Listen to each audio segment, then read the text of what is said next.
Hey up, my name's Danny and welcome to BOBSMOTOVLOGS. And today we are back on the old script, unfortunately, and we're off out on a quick one. Unfortunately, well, it is what it is. You're joining me on a late Sunday afternoon. I'm going over to my mum's house for tea and I thought I'd go on the bike. Thought I'd bring you along for the ride. I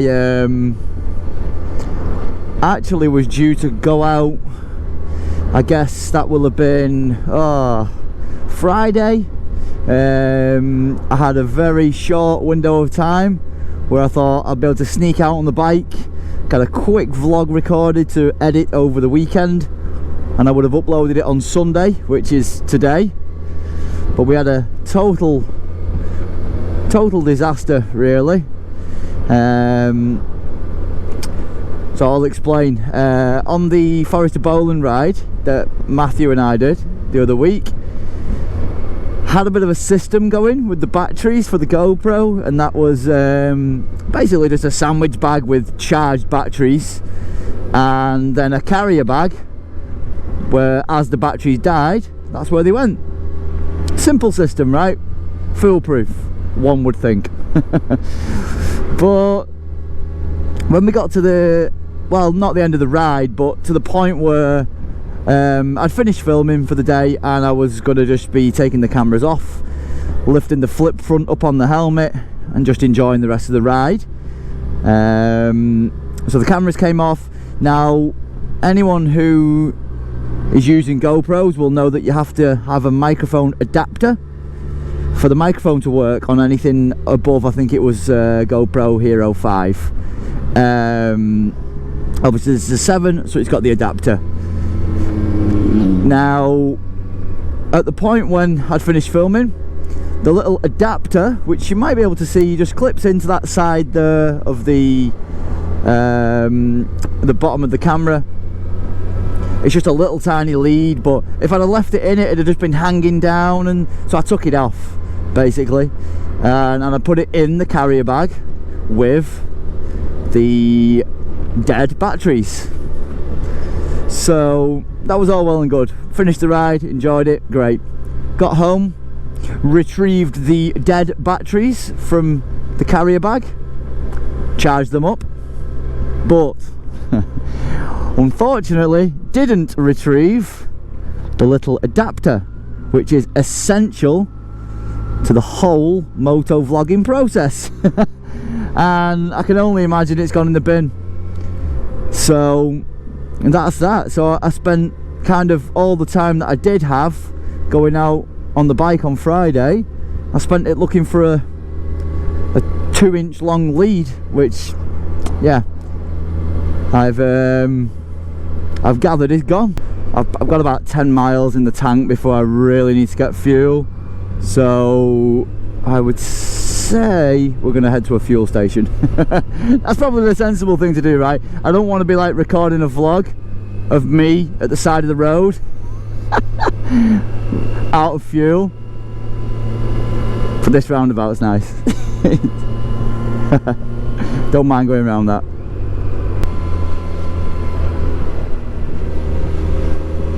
Alright, let's go ahead and pull in here, get some fuel.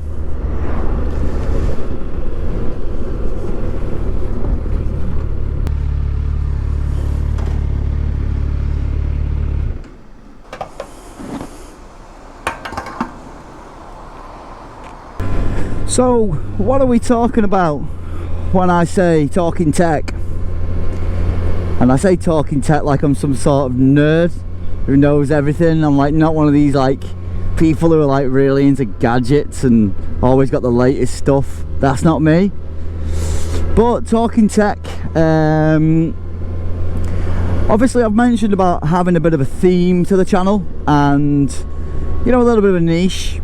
And I guess that the obvious thing to do was just, you know, keep things honest and natural and just do what I always do when I'm out on the bike, and that's just stopping at nice places, having a little walk around, going trying to spot some fish, you know, in the spirit of keeping things honest. we'll be doing that. So with that said, I am in the market for a drone, because you know, it's all well and good walking around these places, getting nice footage, and you know, when you're going up doing these nice rides in the Lake District, and you know, even getting up to Scotland or what have you, I think it's a no-brainer. Why would you not have a drone with you? A couple of options really, I guess. In terms of professional drones, I'm looking at more the kind of entry-level sort of stuff. Yeah, for sure you can get cheap drones, probably like Chinese copy drones and all this. You might get them for like less than 100 quid or whatever, but I'm looking more on the sort of professional side, but entry level. I'm looking at a DJI MAVIC Mini, which is good, and you can pick them up for about £380. that is with extra batteries and a carry case and spare props and prop guards, all this extra stuff, which is great. These are super capable drones. There's a guy there on YouTube, guy in the States, and he flew this thing 3.5 miles away from him and got it back on a battery life. You know, you can fly for about 30 minutes. Pretty capable in the wind. I mean, this guy flew it in like 18-mile-an-hour winds, and it handled it okay. You know, it was all right. My other option is the DJI MAVIC Mini 2, which is slightly more. You're looking at $550 for that one, and that's the same. It's with the Fly More package, which includes the extra batteries, the carry case, and all that extra waffle. And the batteries on that drone are like 45 quid each. So yeah, it's worth just getting the Fly More package. But the difference with this one is pretty staggering, to be honest. Guy there reviewing it, flying it in 30 miles an hour winds, and it just handled it really well. It didn't drift around a great deal. It did a little bit, but not much. It held its own really well. It's granted, it's only got 1 minute more fly time, but it's capable of higher speeds. I think it does something like 32 miles an hour. It's got obstacle avoidance on the underside of it, whereas the other one doesn't have any at all. So yeah, there's a lot of features on that MAVIC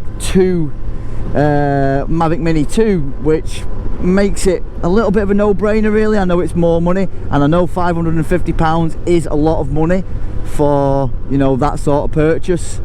I get it. So that's why I kind of tread carefully with it, and I read a lot about them and figure out what the best value for money really is. And while we're on the subject of tech, there's something that's just sprung to my mind there. How about the new Triumph TE1? Who has seen that? It was in MCN a couple of weeks ago, and that is the future of motorbikes, ladies and gentlemen. I'm convinced. I don't know if it's for me. I mean, we all love a petrol engine, don't we? But it's pretty impressive, you know. The thing is 180 brake horsepower, which is insane. It's got like a good range on it also. I think it's like a pretty impressive range. Maybe does like 120 miles on a full battery. And the selling point really, charges up to 80% in 20 minutes. Pretty good, that's pretty impressive. The thing that caught my eye about that bike was the aesthetics of it. It reminds me very much of my ER6N, which was the silver tank with the red frame. Yeah, it reminds me of that a lot. So that's what drew my attention to it originally. You know, if they can make it viable, it has to be affordable. That's the thing. That's the thing that they were saying in the article. It's kind of, at the minute, the cost of the batteries is way too much for them to be able to, you know, mass produce the bike, because they just wouldn't sell. I mean, there's no sort of idea of a figure there, but you know what, if a bike is I don't know, let's say a bike is £80,000, are you going to buy it? I don't know. You'd have to be really buzzing off the whole electric idea to go and buy an £80,000 motorbike. Heading down this little lane here. This is Drummers Lane. It's just a nice little back road. I actually rode past my mum's because I was jabbering away. So I thought I'd just head down this road which takes me back there. So yeah, that's talking tech for today. That's about the extent of my technical knowledge. This is Ashurst. We're going to come over Ashurst Beacon. And do you know what? Maybe we'll have a little pull in there. That might be our opportunity for this ride. As we've said, there's a theme. So let's stop at Ashurst Beacon. It's just up here. There's a really nice viewing point. Not that there'll be spectacular views this evening with the clouds, but still.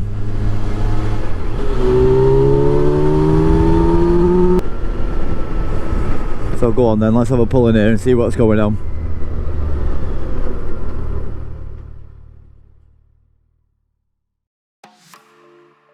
As we enter Ashurst Beacon via the scenic paths, we was lucky enough to catch a glimpse of what looks to be a wonderful sunset through the trees.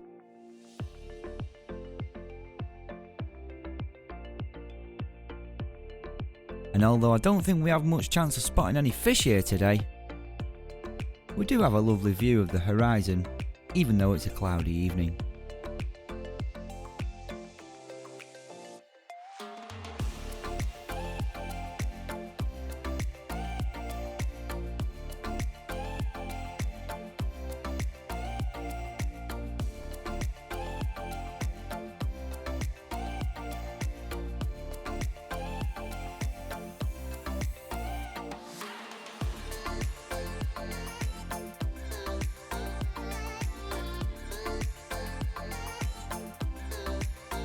Let's have a moment here and take in these awesome views.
So there you have it.